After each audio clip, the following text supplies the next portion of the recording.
Assalamu alaikum and welcome to a very exciting session. It's very daunting when you're working or moderating a session where three of the people have kind of served over you. Haroon Akhtar was my boss in a previous life for a long time. I've served under him. I've served under committees under Mr. Najeeb Memon and under the tax policy committee of the Pakistan Business Council under Shabbir as well. So I think the only odd one out over here, I think soon I'll end up serving under you, I think, the way the panel is designed. So tax is actually a byproduct of a flourishing economy. And if the economy is not flourishing and taxation is going up, the economy is actually slowly dying, as the way I look at it. Pakistan's economy is at an inflection point. We're trying to grow with a tax system that punishes the compliant and rewards the invisible. The documented sector, the people sitting in this room, have become the most convenient revenue source, simply because we're easy to find, easy to tax, and easy to squeeze. But there's a truth we don't say out loud often enough. There's no country in the world that has achieved inclusive prosperity by taxing only those who already comply. Growth requires fairness, stability, it requires predictability, and investment requires trust. And I think as Azam Farooq said earlier, what is the government doing now to build trust? Because without trust, investment is going to slow, and we've seen that in the figures that I think I read in a newspaper article very recently that private sector borrowing was down substantially, maybe by a figure of 90%, but I'm not 100% sure if that figure is accurate, but it said that in the newspaper. Today's conversation, unlocking inclusive prosperity and growth, isn't about tweaking a few rates or adding a few more withholding lines. It's about asking harder questions. Can Pakistan design a tax system where compliance is rewarded, informality is systematically reduced, and the private sector stops living in fear of arbitrary decisions? We have with us policymakers, the tax authority, and some of the smartest businessmen in the country. My job is to ask the questions that the documented sector desperately wants answered, but rarely gets a straight answer to. So let's start by breaking the habit of polite ambiguity, and today ask the hard questions. The first question is, every year the documented sector is told that enforcement will finally shift towards the informal economy. What is the government doing about that, and why should the people in this room believe you? It's a hard question. I'll open it up to Najeeb Saab and Sajjad Saab from the policy side.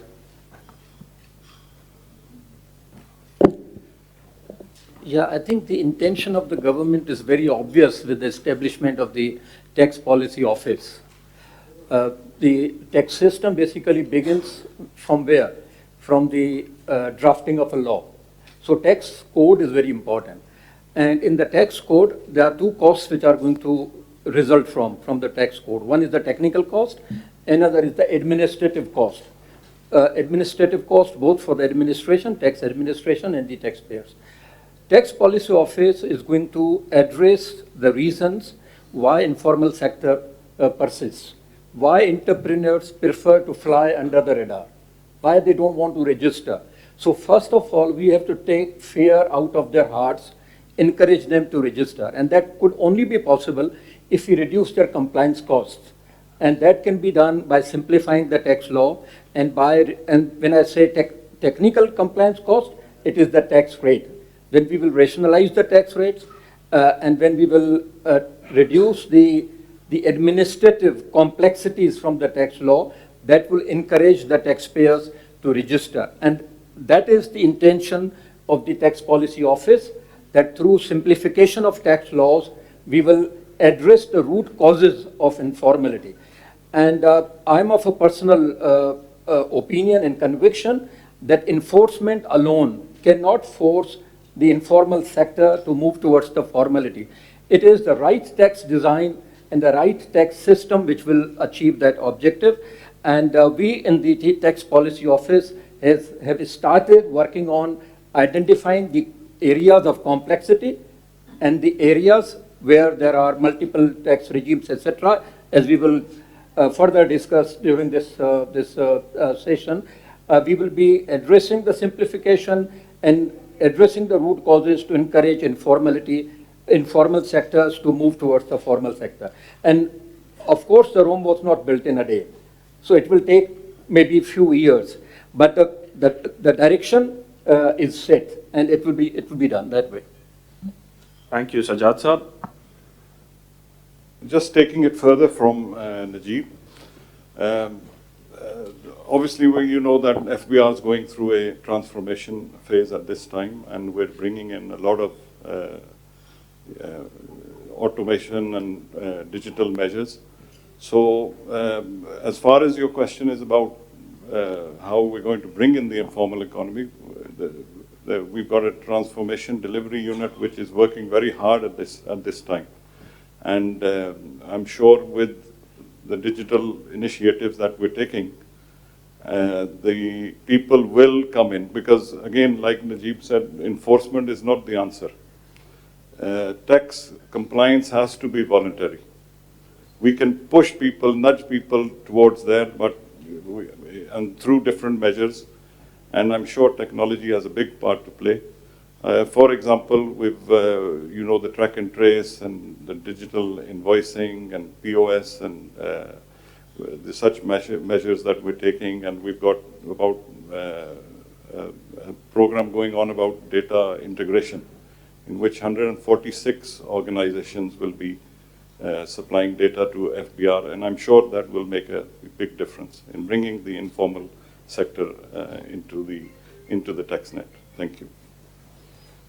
I think building on that, I'm going to pass this on to Haroon Saab, that I think, yes, definitely policy does make a big difference. So giving an advantage to the formal sector does, but if there is no enforcement and there is no consequences of staying in the informal economy, then people are definitely not going to come in, because the trust factor just isn't there anymore. So it has to be maybe a mix of policy and enforcement.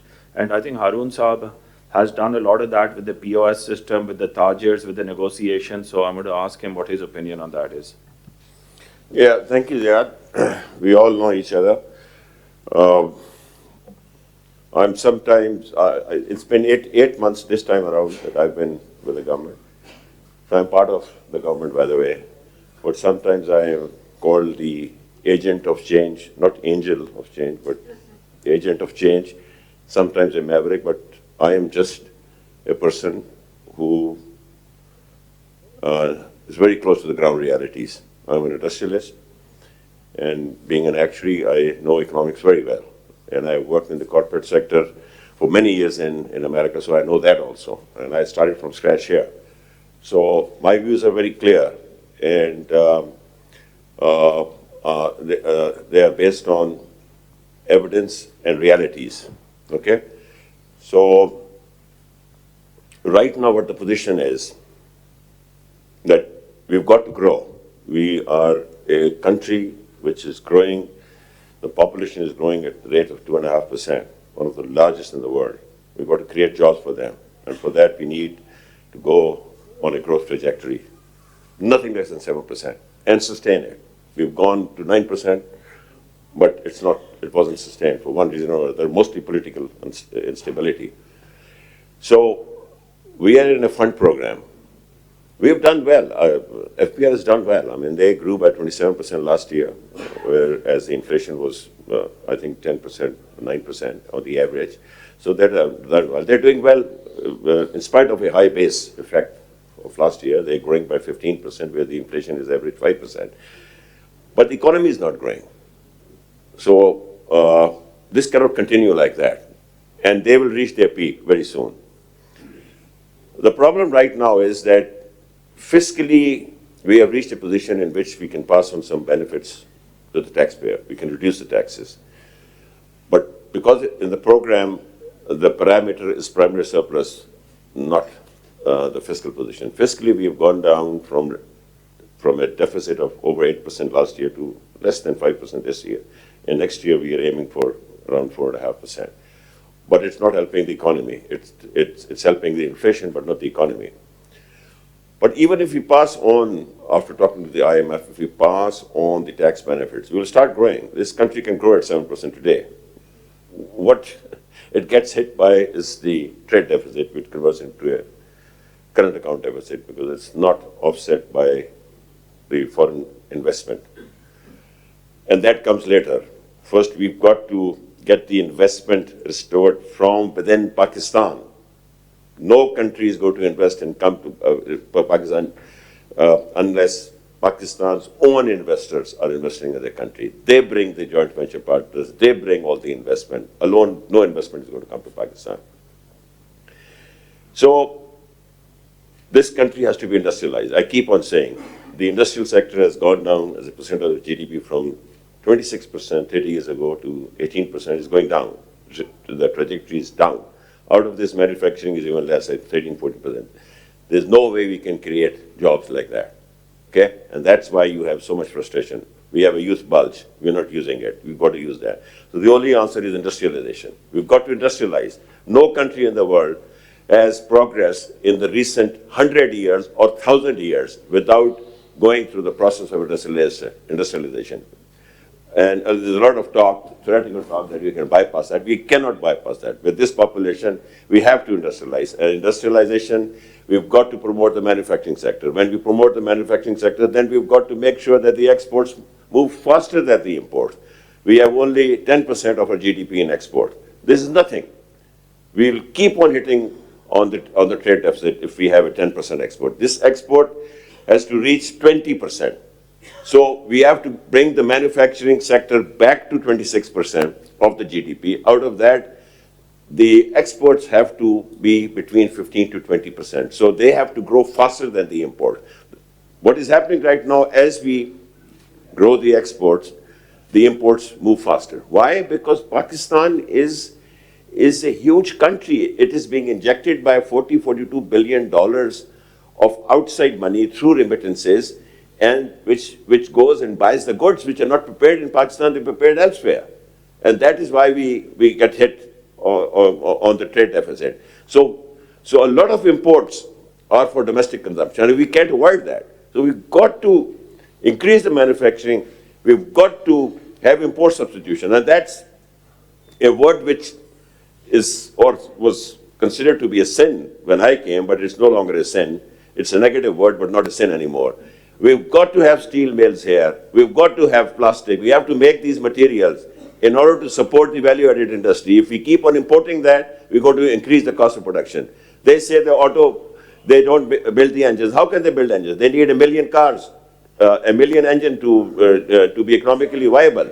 So give them the opportunity. Give that opportunity to the motorcycles and all those things. There's so many things that we can do right now while remaining in the IMF program. Coming back on the taxation, there's no way there's going to be growth with this kind of taxation. And Najeeb Sahab has done a lot of work with me on that, the package we're going to present to the IMF. And really, I mean, he's been very supportive. And the recommendations we are taking in the industrial policy has improved them. So FPR realizes that they have crossed the peak of the by far of the optimum taxation. There is no way that you are going to grow with 29% corporate tax plus 10% super tax plus WPPF and WWF and plus dividends and plus intercompany dividends in the holding company. You can't grow like that. You've got to do away with those things. There's no way you can have 3 sets of accounting exercises to make sure that you're taxable. And minimum turnover tax has to keep on reducing until we go back to the normal taxation. And there's no way that we can grow our exports with a 2% advance at the point of import, together with the 0.25% export surcharge, which was removed by the Prime Minister the other day, and together with no access to credit and a normal taxation. The people who do not export, they pay a quarterly 1.25% minimum. The people who export pay 2% upfront. So there are a number of anomalies, and FBR recognizes that. Now the Finance Ministry, I think, is the DG policy in the Finance Ministry. So things are happening, and the good thing is that in the last few months, everybody is talking the same language. it's not that I talk of reviving the industry, or I talk of the things that need to be done to revive the industry, and somebody else talks about something else. That is improving. And the way that the private sector committees were formed, it started with his decision to shut down part of his. That is how it started. The Prime Minister got concerned. We started to request to the Prime Minister, you start meeting the businessmen yourself, face to face, and find out why are companies leaving Pakistan. And it worked. And we are getting good reports from them. I think Zulkarnain Saab came up with a report recently, very good report, and he got an instant decision as a result of the report. Saqib did a wonderful job. I told Saqib after that you have made it here.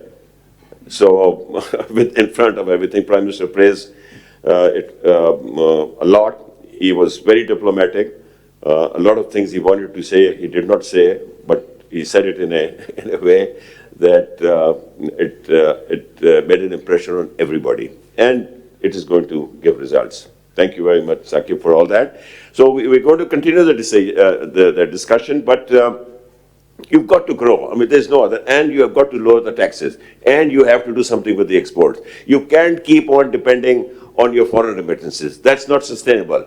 You've got to bend backwards to make sure that your exporter and even your domestic producer has a cost advantage, not a cost disadvantage. With these power rates, with these tax rates, with these interest rates, how can you compete? And with these new tariff policy, that tariff policy has to go together with tax reforms, with the new industrial policy, and with the regulatory reforms. Then the new tariff policy is going to be successful. Thank you. I think it gives us some hope when somebody like Haroon Saab is sitting at the table fighting a case for us. I think the business community here actually feels, somebody in the other room, I can't remember, made the comment that, the companies were nationalized previously and, this might be a legacy. But I actually sometimes think that this is actually smarter than nationalization, what they've done. Because they've left the assets with us. They don't have to run the assets. They've taken all the money from us. With the energy costs, with the taxation, with everything, we're running at nearly break even. So they've basically nationalized us and left the assets with us. How brilliant is our government? Let's give a hand of applause to the government for doing something so fantastic. So, Shabbir, next question is for you. What do you think is required for you to grow? What type of taxation do you think would, make you reinvest? What type of taxation levels? What type of tax breaks? Any employment special incentives to employ more people as a businessman? And what type of taxation do you think would attract FDI into the country? I'll answer the second part of the question first. What part of taxation will attract FDI? So I can answer like what Peter Dargon and his colleagues say. You just reduce the tariff and the exports will increase. I can say, yes, taxation is the only reason that FDI has not come. But that's not the case, obviously. Taxation is one of the reasons. If you look at the history of Pakistan, the last 30 years we lost due to Afghan wars, the 80s, after the Russian invasion, a lot of problems, investors won't come. Then in the first 20 years of 2000, again the Afghan situation, a lot of problems. Now the security situation obviously is much better. Still a lot of progress to be made. But then we had the 2023 dividend repatriation issue, which, let's say, sort of, I wouldn't say annoyed, but made the foreign investors scary. But this is also covered now. So what is left? What is left is the little bit of the security situation, the energy cost, obviously, which the government is working on, and the most important is the question you asked, taxation. If a foreign investor has the whole world to invest, and he looks at the taxation, Pakistan, as Haroon Saab said, 56% taxation, including dividend, and then and the workers' profit participation fund and everything. So he says, if the other countries are giving 25%, why shouldn't I go there? Number one. Number two, many countries like Bangladesh are giving lower taxation for exports, 12.5%, and even 10% if you satisfy certain criteria. So obviously, when he has the whole world, the FDI has the whole world to go, why would they come to Pakistan? So we have to improve that. But we all talk about the total taxation, but we have to also look at the minor things which the foreign investors see. I had a supplier, Korean investor, who was supplying us raw material. They have now sold their plant. And he was amazed. He says, even if I don't make profit, I have to pay minimum turnover tax of 1.25%. I mean, he couldn't fathom it. He couldn't digest it, Which country taxes you even if you don't, or in the name of income tax? So this is something, and we started with 0.5%. As long as it was 0.5%, it was a little bit digestible. But slowly, for increasing revenue, we increased 0.5, 0.75, 1, 1.25. So we have to go back. We have to go back on that. The other thing is personal taxation. If a foreign investor comes, obviously he hires local people, but his top people come from outside. So his taxation rate, he becomes a resident of Pakistan. So his taxation rates go higher. Why do you think Dubai is prospering? Because most of the people ship to Dubai because there's no personal taxation rate. And the third thing is the CVT. The guy who comes, the foreign investor, managing director, CEO, or his employee, they become resident of Pakistan. Now they have to pay CVT on the whole world tax. They are not citizens of Pakistan, but still they have to pay CVT on the world tax. So this is also damaging for CVT. We talk about the total taxation rates, but these are also the minor things which affect the FDI. And the other thing, what attracts us to invest? First of all, first and foremost, we shouldn't tax investment. We have, obviously, when we import machinery, we pay sales tax. Why? Why should we tax? It's ultimately refunded. So why increasing the cost of investment? So first and foremost, we have to obviously look at these factors which don't tax investment. And obviously, once the energy cost is streamlined, then the taxation does play a role, because then we'll earn profit. And then if it's high taxation, and ultimately, all the industries have grown how? They've grown by reinvesting their profits. Now the government is our major partner in profits, taking away 56%. But then what is left for reinvestment? So yes, taxation rate would definitely, and taxation incentives. But having said that, we shouldn't create things like SEZs, where SEZs pay lower tax and the existing people in other areas pay higher tax. It has to be a uniform tax advantage. Yes, for new investment, like if you have a higher depreciation, you have 1 or 2 years lower taxation rate, all across the country, that is welcome. Thank you. For both the gentlemen in policy, what are the informal, 1 or 2 informal sectors that you guys are looking to, change the policy on, and how do you think that's going to bring those informal players into the formal sector this year, so that the people in this room feel comfortable that they're not going to be deepened and taxed further, that you're going to bring other people into the net? Thank you.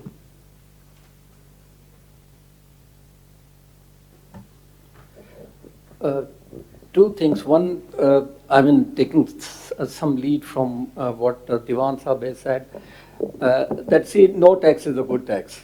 When you impose a tax, it has got certain economic consequences. It results into substitution effect. It disincentivizes people from working. So every tax has a dead weight loss. The ideal tax system is the one when it is neutral and the burden is optimal, the lowest possible. And that burden you spread across all the population of the businesses and individuals. So that should be the spirit of designing a tax policy. Alternative minimum tax, which Diwan Sahab referred to, is not something which is unique to this country. Many countries have alternative minimum tax when people do not pay taxes because of enormous government concessions, tax credits and others, and ultimately they don't contribute to the national exchequer. The spirit is that the minimum tax should be the minimum contribution by everyone who is operating in the country. But the point here is that whether the minimum tax in Pakistan is very well designed, it is applied on every sector, every business, every form of business organization in a proper way or not, an appropriate way or not, an optimal way or not, that has to be determined. And the alternative minimum tax needs to be designed.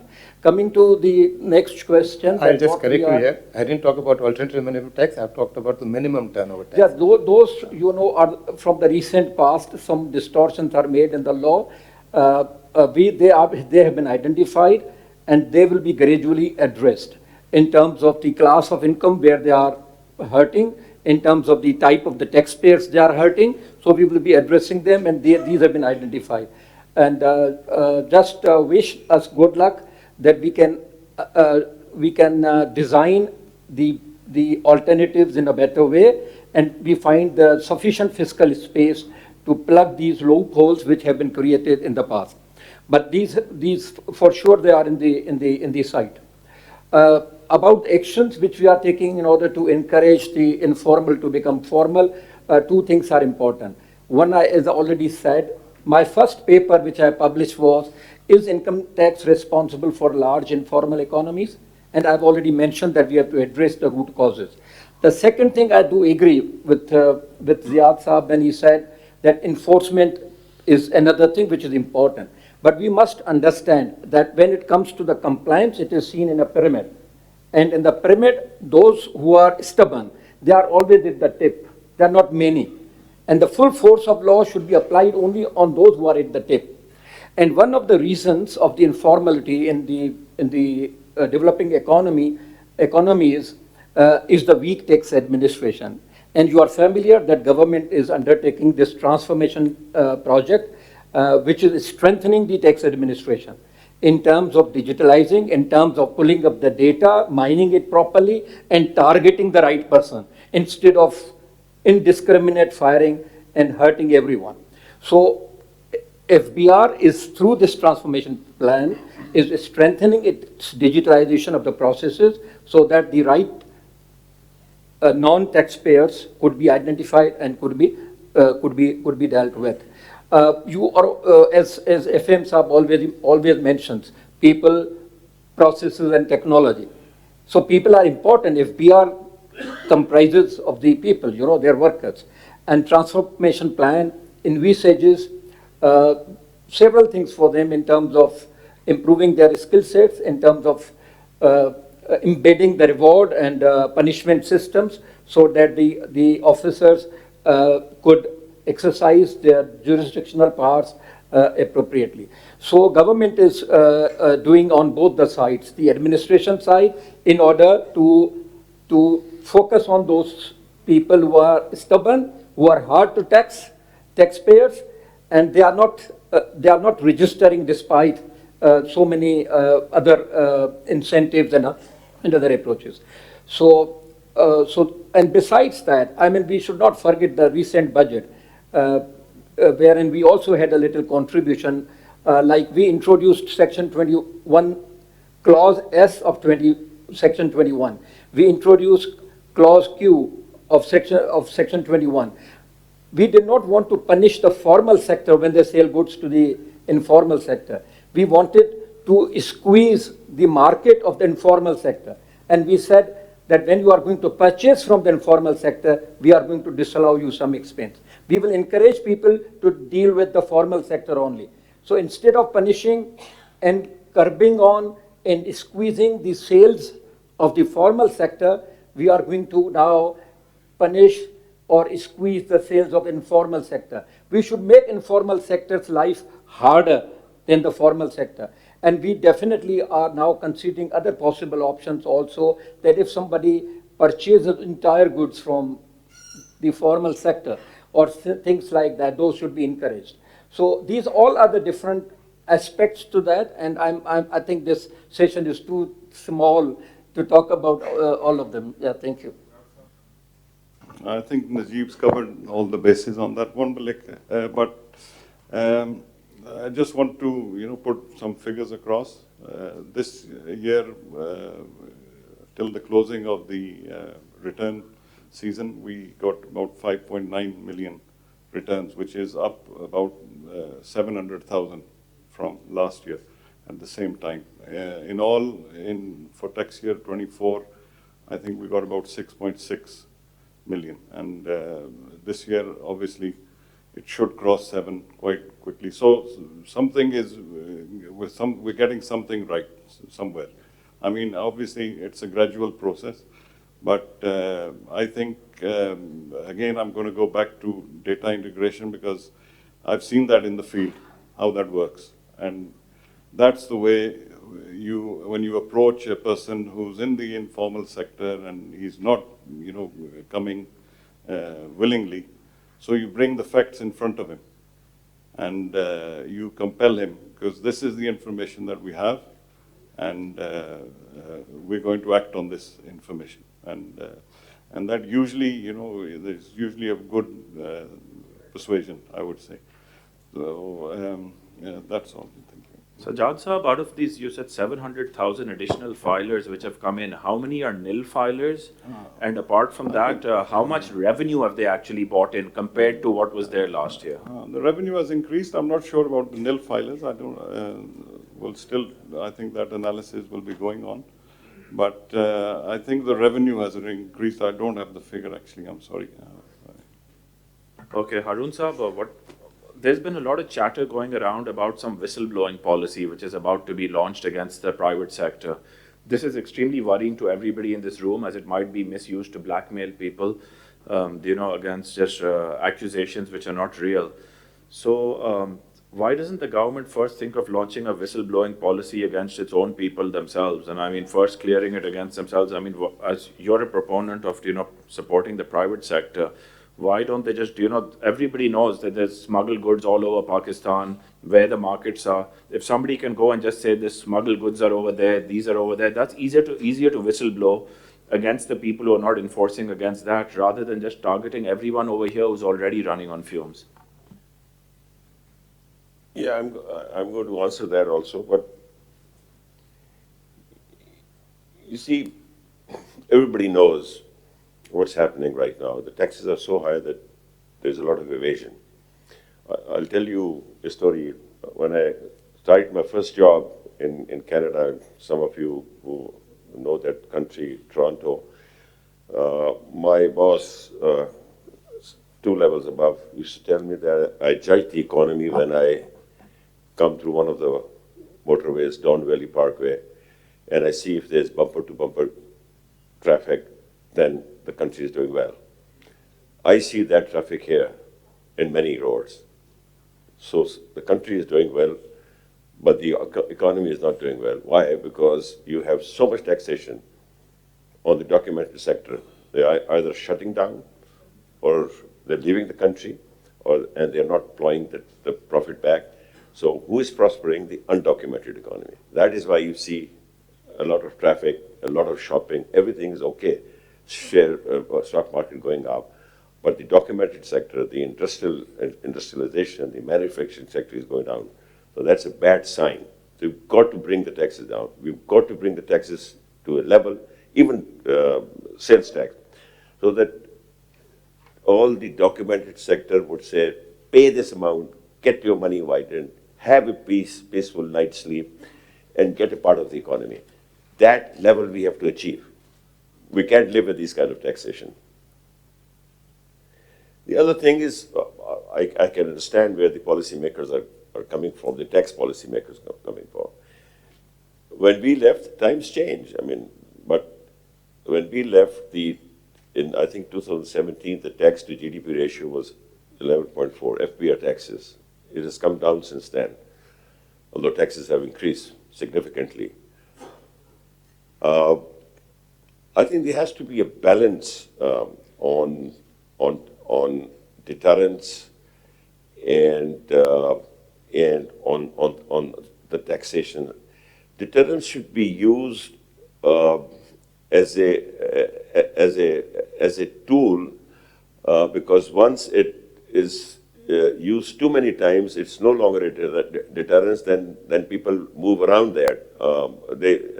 They go to the undocumented market and stay away from the tax nag. So there has to be proper balance between the two. I think right now, you see, FBR went through a stage. FBR has done a lot of good things, but that phase is over. Now the phase is the growth phase. We've got to move from that. You go after people and you arrest people, and we did a lot of things to avoid that.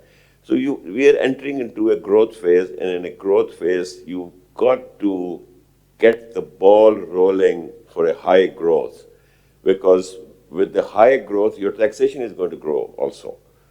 Why did we grow at 11.4% tax to GDP ratio at that time? Is because we had the deterrence, but we let the wheel of the GDP keep moving with the same momentum. We were very cognizant of the fact that the real growth, both in the economy and the taxes, is the GDP growth. Okay?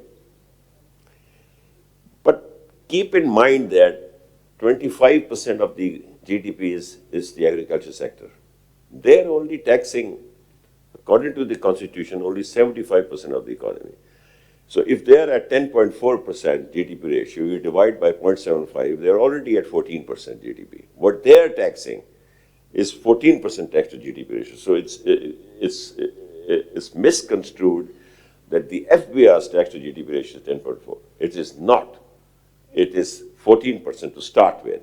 Now, when you have 25% of your GDP, which starts with an undocumented economy, it affects the documented economy also. A lot of businesses who gets agriculture products or who add value to the agriculture product stay away from documentation because they cannot claim their inputs. That's another problem. So the 25% they don't tax affects, I think, according to my calculation, another 15 to 20%. So they're virtually taxing 50 to 60%. So they're above 20%. And that is why you are feeling the pinch. Because you got, and that's the highest in the region. So what they're taxing, and the businesses they're taxing, and the documented sector they're taxing, it is the highest in the region. So first of all, we've got to change that. I'm not saying that we have to heavily tax agriculture, but they've got to be documented. You give one window for undocumented, it will be used and misused 10 times over. That's the biggest problem. The other thing is, things have changed, but Ziad knows that at FBR level, the decisions have to be instant.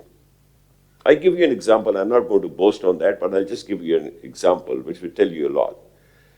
One of the, I'm not going to name the company, one of the large wholesale retail outlets came to me, and their regional head was with me, and they were packing up and going. And their argument was they had a break in the minimum turnover tax. I think it was 1 or 1.25% at that time, that they will have zero turnover tax for 5 years, and the next 5 years it will be 50% of whatever the turnover tax is. And they wanted an extension to that. And I said, why? Why should I give you the extension? They said, because we have documented your sector. Anything that we buy comes in the net, we charge them sales tax. So I brought in the FBA people. I said, how much sales tax are they responsible for collecting? It was a huge figure. So I extended that benefit for another 3 to 4 years. And they stayed. They did not back up. So you've got to make it, and many multinationals came to me. Multinationals come to me and they say that we're not making money. I said, bring your balance sheet. Top class audited balance sheet. And it says that they're losing money and they leave. I had a lot of resistance that balance sheets are made up and good. I said, not with these top auditors and not with these multinational companies. I gave them protection and they stayed and they made money. And some of them are now leaving. So these problems that they're talking about, they are resolving it. They have also learned in the last 1.5 years. Remember, I mean, it was not their decision. We had to be in a program. What we had done with the economy before this government came over was Russian roulette. And we had no option except to get into an IMF program. And at that time, we could not look left and right, and we did not have time to negotiate a better deal. We negotiated a deal, and that's why we have the macroeconomic stability now, and that's why our ratings are improving. But we've got to get out of that. We've got to get out of that. So, like whistleblowing, and I hate these terms. Some of you know that. I hate this elite capture term. This is the elite, this is the wealth creation which is going to make Pakistan. It made Vietnam, it made China, it made America. The Bill Gates and all that are elite. The billionaires, and we should salute the elite because they create the jobs. The paupers and the beggars are not going to create the jobs.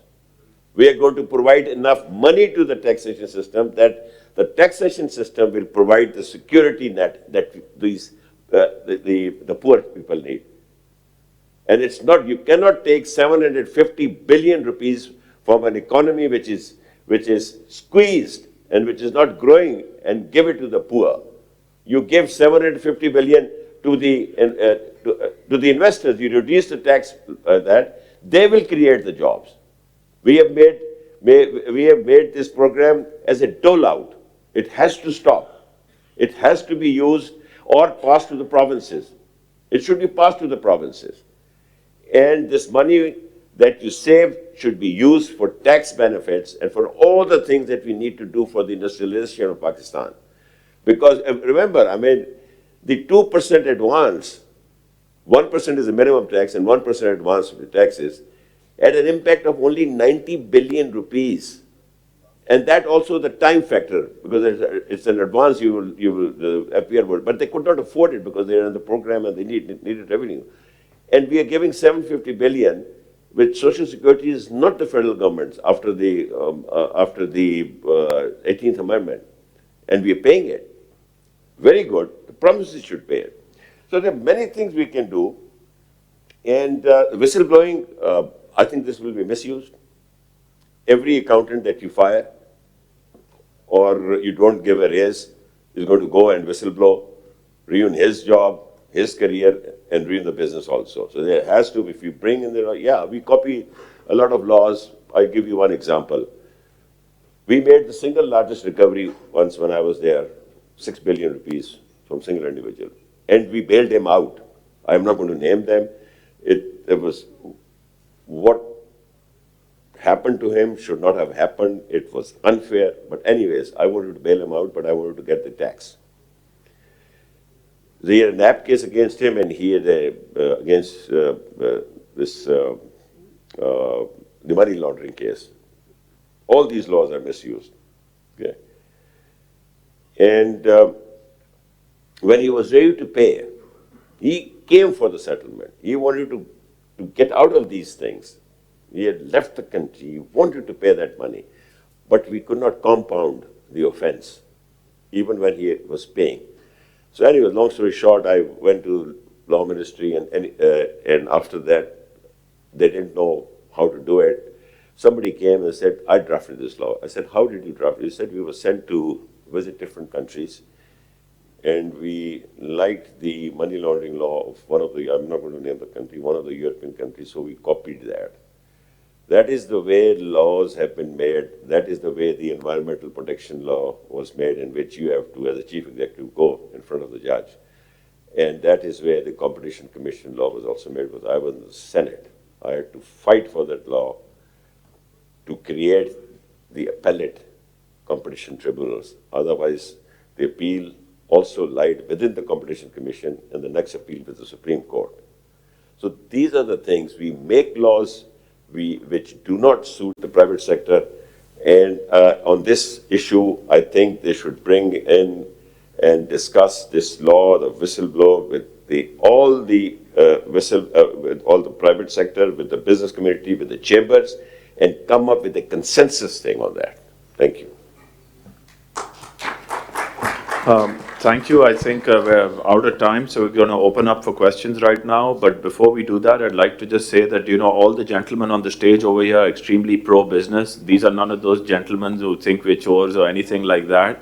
So, if there are any good suggestions you guys have, please send them to the PBC, to the board, and the PBC can convey it to them. And I'm sure they're going to look into it positively, before the next budget. So let's open up for questions, and please, ask specifically who the question is for, and introduce yourself. Thank you. Ziad, I endorse your viewpoint. With the FPR we see today is quite ears open, and they listen to all the suggestions for the business, and they are proactive in doing a lot of things. So we hope that they have the resources to do what they want to do.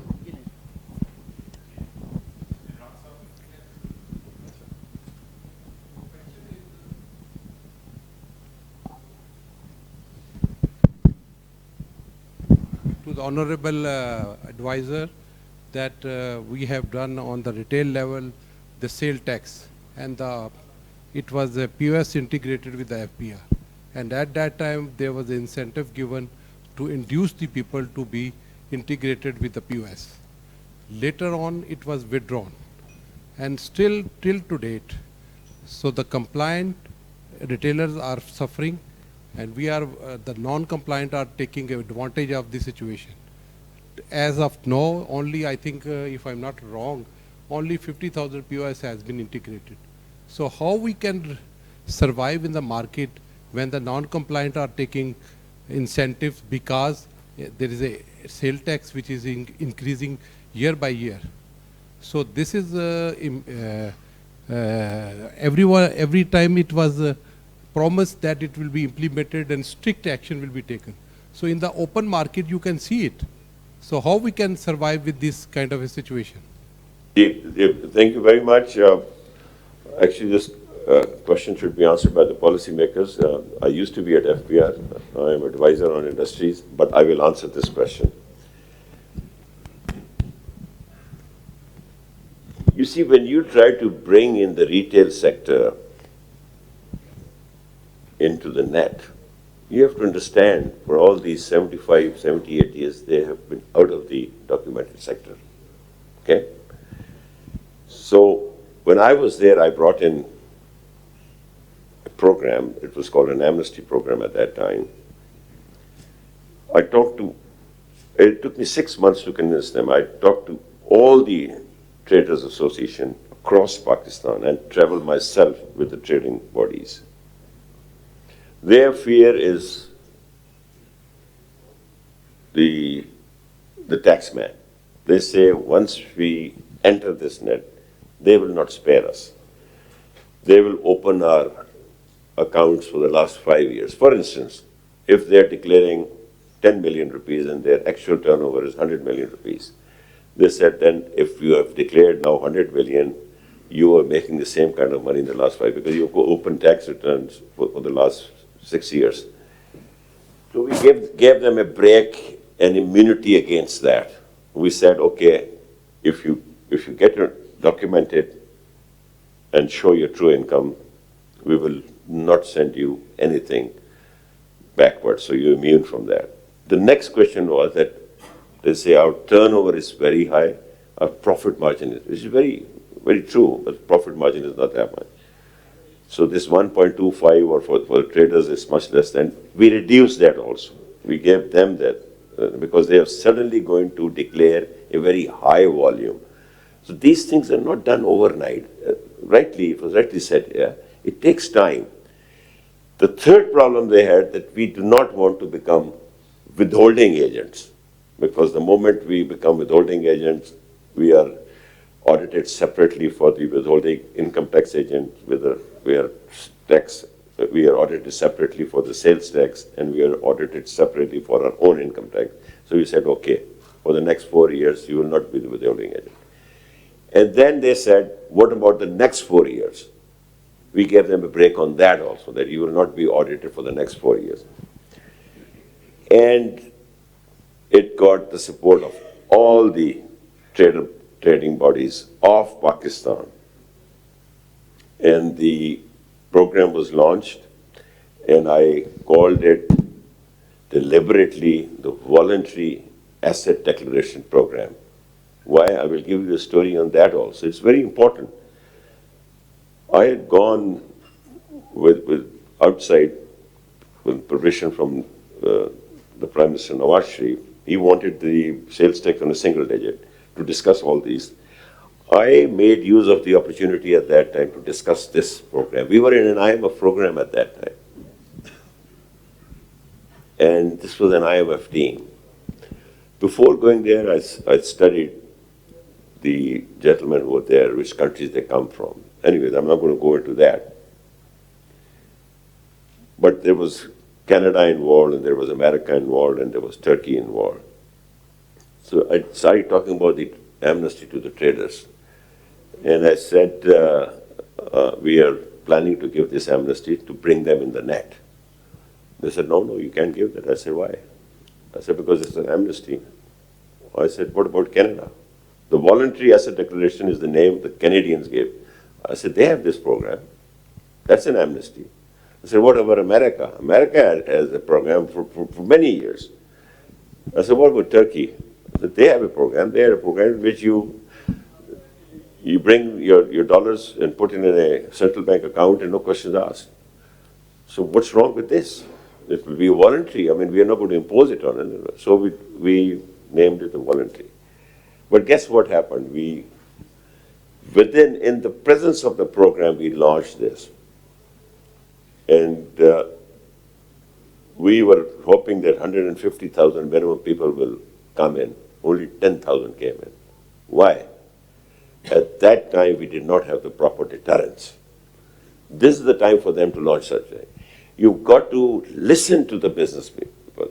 When you bring in something new, you've got to accommodate them. You've got to be flexible. If they want 0.5% turnover tax, give them even less than that. Because the important thing is not to get the taxation immediately, is to get them documented. And that is what I want in the agriculture sector also. I don't want a lot of money from them. I want documentation from them, because they're spoiling the documented sector by being undocumented and by being a provincial subject. And the provinces have totally failed in order to implement. Now they have imposed, because of the IMF thing, they have imposed taxes, but none is being collected. And I give you another story. When I ran certain elections, constituency elections,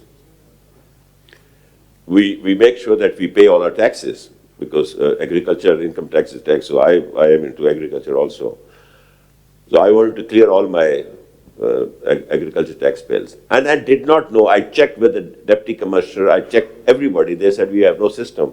I didn't know where to deposit that tax, and I'm talking about 5-6 years back. There was no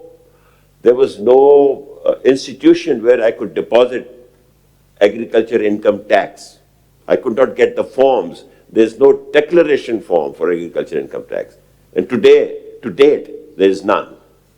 So we can't have a documented economy with 25 sectors, according to the constitution and according to the provinces, remains undocumented. So that's the way with my experience. If I were to decide that, I know we are in a fund program, but we are in the fund program only for 1.5 years more. We will have to accommodate these people. We've got to remove, as rightly said, the fear of people. It's there. They're fearful. So what happens is the ones that remain undocumented, they still are undocumented. They're making the money, and that on those people, I gave the example of Don Valley Parkway. Thank you. I have a question. Should I? So, yeah, first of all, we have had a few ministers coming in, few advisors. So I think the new approach by all of you is that वही बातें करें जो हमें करनी है. So you guys know it all. I mean, it's not like, I mean, we are saying something new to you. And of course, you being a businessman, I mean, you understand easily than us. The problem is, everything is there. As far as businesses are concerned, they are suffering. Businesses are concerned, they are suffering. Manufacturing is suffering, like everybody wants to close down and thinking of other things. So nothing is getting done as far as we think as business people. I'm sure there's a lot happening and it's not easy and all that. But we are losing this time, and if we keep losing it, I think a lot of businesses will go away and won't be able to come back. Number one. Number two, you said that 27% last year more taxes were collected. If you see in terms of real GDP, with the 2.5% population growth and less than 3% growth, there was actually close to zero growth. So basically, 27% more was collected from the same GDP. The new registered taxpayers who came in, most of them were at zeros, so most of the tax, the 27 excess tax was collected from the people who were already paying. Ab, sir, juice khatam ho chuka hai, people log bhag jayenge. I mean, you have to take measures and take them today. Third, आपने बात की कि people, process and technology. FBR technology पे पहले जा रही है, process पे बाद में people पे third. आप cameras लगा रहे हैं, AI based cameras in the factories. Do you think with the kind of people FBR has on the ground, would that be a success? At the end of the day, वही होना है जो आज हो रहा है. So what's the point of installing a system which is bound to fail because you don't have the people and process in place at this point? Thank you. Yeah, मैं जरा इसका जवाब दूँ. Excellent points. Totally agree with you. Businesses are going down. Businesses are shutting down, people are leaving, people have choices. It's a global village, as they say. You're not making money here, you go somewhere else. Obviously, this is your country, so it's your first choice. But you can't wait for too long. You can't wait while the taxes are 60%. You can't. Money goes after money. Money goes where money is made, okay, when you create wealth. So we know that. But this is totally unacceptable. This is not an option. Status quo is no longer an option, okay? The good thing is that I see the light at the end of the tunnel. And I say that with a lot of conviction. Because of the Prime Minister and his vision, and because of the fact that he himself comes from a business family. But see, when you are in the government, there are views coming from all sides. So you can't get impatient and frustrated. You've got to wait for the right time. I hammer my points day in and day out. Hammer them again and again and again.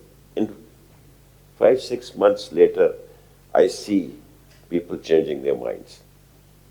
People who reach the top, they have some qualities. I mean, you can't just say that somebody's there and just put them aside. They're not. I give you another example. I became an MP when I was hardly 32 years old. And against my wishes, because my brother was a parliamentarian, he pushed me in, he said, you have to be there, this and that. So when I went for the first time, I hated it, because I was not part of them. But when each one of them stood up and spoke, I knew what grilling he had gone through in order to reach that spot. So when somebody makes it to the government, it's a lot of grilling and a lot of effort, and 1 out of thousands make it. So you've got to listen to their opinion, but you've got to know where they're coming from. And then slowly and gradually, if they're making sense, what I don't like is that if they're not making sense and the other view is making a lot of sense, they'll still stick with it. That's frustrating. But when you keep on saying and convincing people, slowly and gradually, people start listening to you. So these private sector committees being made, they're making an impact. We've had 2 meetings so far. They've made tremendous impact. And I feel, I get, last time in Zulkan and Saab's thing, I said, I'm lost for words. I was lost for words because they were saying all the things that I've been saying for 6 months. And Saqib said even more. So it's very heartening that people are listening. And so this is how opinions are going to be made. So there is no question about in the government that things are not well with the economy. And so they are going to be changed. FPR has a very good program about taxation. So we're going to go through that. We're not going to build any hopes right now, but I am very hopeful. Your next question was the 27% taxation growth last year. You see, I told you, year and a half, or the first year, we were in a different phase. We had to bring about macroeconomic stability through a painful experience. We went through a painful journey.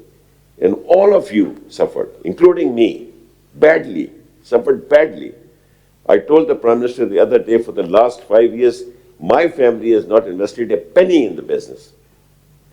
He said, why? I said, because I didn't make a penny in the business. So, and also if I had made a penny in business with this 60% taxation, why should I invest? Okay? And you see, digitalization, let me tell you, FPR has done good work in that. And it is going to make a difference. It is pinching us when they bring in the cameras now, but it is creating a level playing field. When the economy grows, we all ourselves are talking of the people who are undocumented. There are certain sectors that my business belongs to, and we went and voluntarily asked them to impose 40B on all of us and to bring this electronic cameras and digitalization, and it made a hell of a difference. So as the economy grows, all of you sitting here, members of PBC, you are the elite. Okay, when they talk of elite capture, they talk about you. So, and I protect you from that. Yeah. Okay, so you are going to, the elite capture is going to benefit because the undocumented, it'll be difficult for them to survive. Thank you. First of all, listening to you is really ears to our, is the music to our ears, sorry. Is the music to our ears because somebody in the government is almost saying the same thing which we want to say. I have a very small request. We get a lot of letters from FBR and different departments, and a lot of time whenever we get the letter, we have to hire a lawyer, we have to hire a chartered accountant, and we have to spend a lot of time on answering that. And if you just look at the ratio, what they send for anyone is more than 90% got reversed and never get paid. So somehow, sometimes we have to pay money, sometimes we have to not pay money to maybe FBR, but to the lawyer, to the accountant. And so if you just, there's a system to check that how many letters they send for recoveries or these things and how many really get executed. So this will give you an answer that how. Answer that. I'm totally against that. I'm a businessman, and there is a long line of letters everybody we get, but we got used to that. But it creates a lot of distress. You force business people, the top executives, to put their minds and waste their times on unproductive things. And if the ratio of required letters to the letters sent is 1 to 10. And there's a lot of effort being wasted both on the part of the FBR and the part of the businessman. This must stop, and I think before you send a letter, some superior authority should vet and see whether it is worth it or not. I'd leave the rest of the answer to the member. So I just have, my name is Yusuf Hussain ji. I also had overseas chamber. And I just have one question, and we discussed this last time when I met you. There are a lot of good work is going on in terms of various ministries, various sectors in the economy. But all of this has to translate into some sort of a country strategy, an economic recovery or an export-led strategy. So वो जो है वो ज़रा एक missing link अभी भी नज़र आ रहा है, although there has been some development in the sense that you've engaged the private sector, that's a very welcome sign. But that coherence in terms of a policy document, जहाँ पर एक industrial policy, trade policy, fiscal policy, सारी policies जो हैं ज़रा थोड़ा integrate होके एक national plan of action बने for the next, say, 5 years, 10 years, and that should really be approved by the parliament as well, so that जो एक investors का policy continuity के हिसाब से जो problem चल रहा है, और that is one of the reasons जहाँ पर multinationals जो हैं वो disturb होती हैं सारी चीज़ से, जहाँ पर policy changes होते हैं. So वो आपको comfort, maybe not now, but maybe in the next 6 to 12 months. I got your question, Fazal. Yeah, great question. But we are quite ahead of the game as far as policy making is concerned. When I became the Minister for Industries, Advisor on Industry, my first job was to make an industrial policy because I knew this country could not give the businessmen an industrial policy for 78 years. I went to the Prime Minister of Pakistan and said I need 8 committees. And within 24 hours I got that. I chaired the committees and a session with all associations, everything. Najeeb played an important role and all that, and we came up with a policy which is approved by everybody, including economists and all that. It's waiting for the test of IMF on the tax breaks that we want to give you. Then we have the national tariff policy. That has to go in conjunction with the national industrial policy. And then we are having massive, that's the meeting I'm getting late for, regulatory reforms. We have made the formation of a private company and its maintenance as simple as forming and maintaining a company in Delaware. Okay? For that, we've hired an international consultant. Now I am doing that for listed companies. I just heard the other day that listed companies now are going back, reversing. I mean, in the world, what happens is you want to convert the partnerships into private companies and private companies into listed companies. That's the challenge, because listed companies are more documented, they get more scrutinized by the regulator. Here it's opposite now. So we've got to change that. Now I'm going to make the listed companies, the formation and the maintenance, it's just too much regulation. Pakistan has too much regulation. I remember the court of Erdogan when he took over 20 years. Why is he still in power? He turned around Turkey, 10% growth for 10 years. That's what you need. That's what you need. You do 10% growth in Pakistan for 10 years, you will be as good as Turkey, or maybe better. Okay? So that's what we need. So we've got to make this state a developmental state and not a regulatory state. Today is more regulatory than a development state. So a lot is happening. At the end of the day, whatever you do, you've got to make your businesses competitive. There are certain things you've got to do, and there are a lot of things that the government has to do. You can't reduce the price of energy. The government has to reduce.